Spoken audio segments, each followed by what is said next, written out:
Bon Jovi, living on a prayer. We are celebrating International Yoga Day right here on 94.3 Radio 1. Some stalwarts in various fields of life who have used yoga to further their mind power and are helping us do the same. This is Good Morning Mumbai with Rishi K. I'm pleased to welcome Arun Thukral. He's MD and CEO at Axis Securities, a certified yoga trainer. Hi, how are you? Wonderful to see you. Hi Rishi, I'm fine. Let's start with the impact of yogic principles on the human being, Arun. What have you found out from your intensive yoga sadhana? Intensive yoga sadhana, I would not say. I have still to reach there. But maybe few years back when I visited this yoga institute at Santa Cruz, I went there to learn asana because till that time I knew yoga means only asana. But what I realized there that asana is only one part of the Ashtanga yoga. So there are yama, niyama, asan, pranayam, pratyahar, dharana, dhyan and samadhi. So then I started learning asanas, and along with that I started reading yoga philosophy. Yoga means to add, to unite, to join. That means you have to unite your body, your mind, your spirit.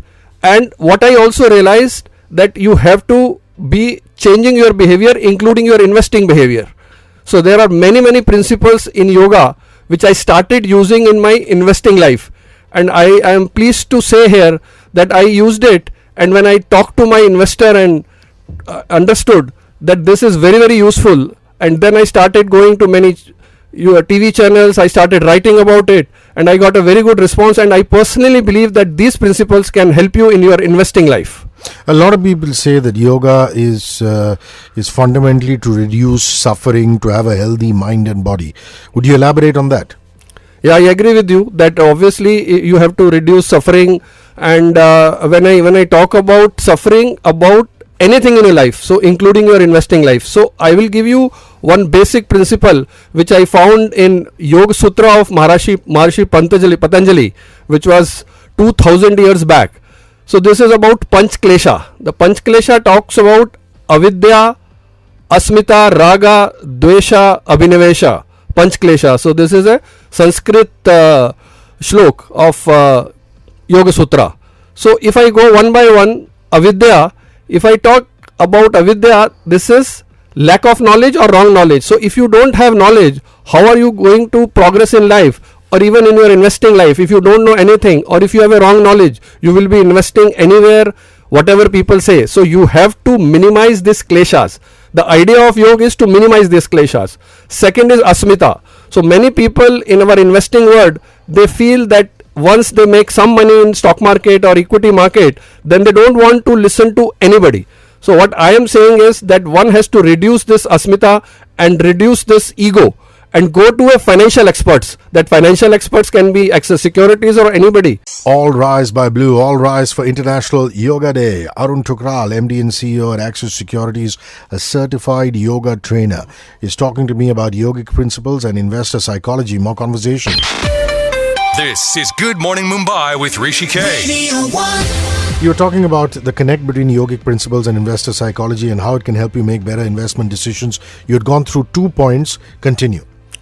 Yeah, so third most important point is raga, that is attachment. People have lot of attachment with a particular asset class. So if somebody has got real estate, even if it is lying vacant, nobody is staying in it, but they would not sell it.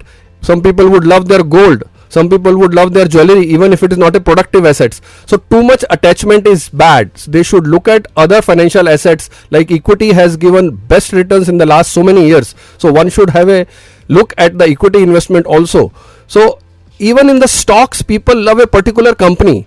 I have seen a person, a corporate, who was not dematting his share because his name was there. So much attachment is bad. So look at different asset classes, then only you are going to make more money in or create more wealth. The fourth one is the dvesha, which is opposite of raga. People hate stock markets. They said it is a gambling den.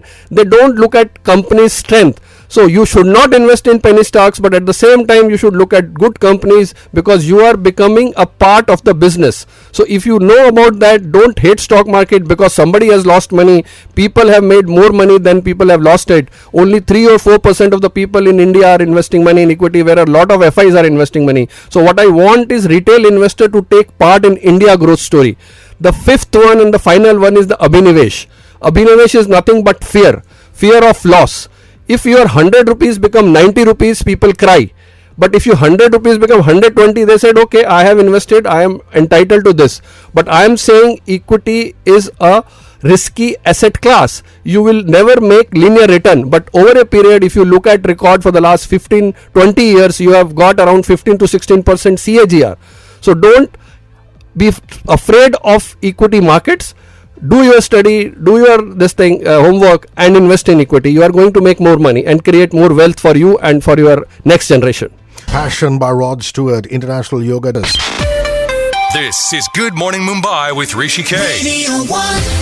Your parting thoughts on how yoga can help to create wealth for investors.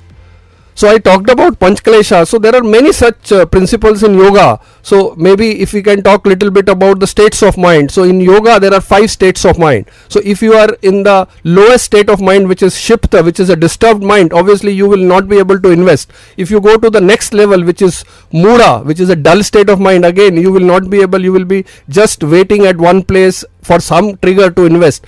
Third one is where most of us are, which is Vikshipta, which is what we say, it's a distracted mind but occasionally steady. So whenever you are steady, you will think right, and maybe you will invest wisely. But the next state is Ekagra, which is one pointed. In that state only you will be able to invest. And finally Niruddha, which is a mastered mind. So this is another principle of yoga which helps in investor psychology. So there are many like gunas. So there are 3 types of gunas. We have sattvic, we have rajasic, we have tamasic. So again, if you are tamasic, you will be investing penny stocks, you will be investing wrong company, you will be investing on a hearsay.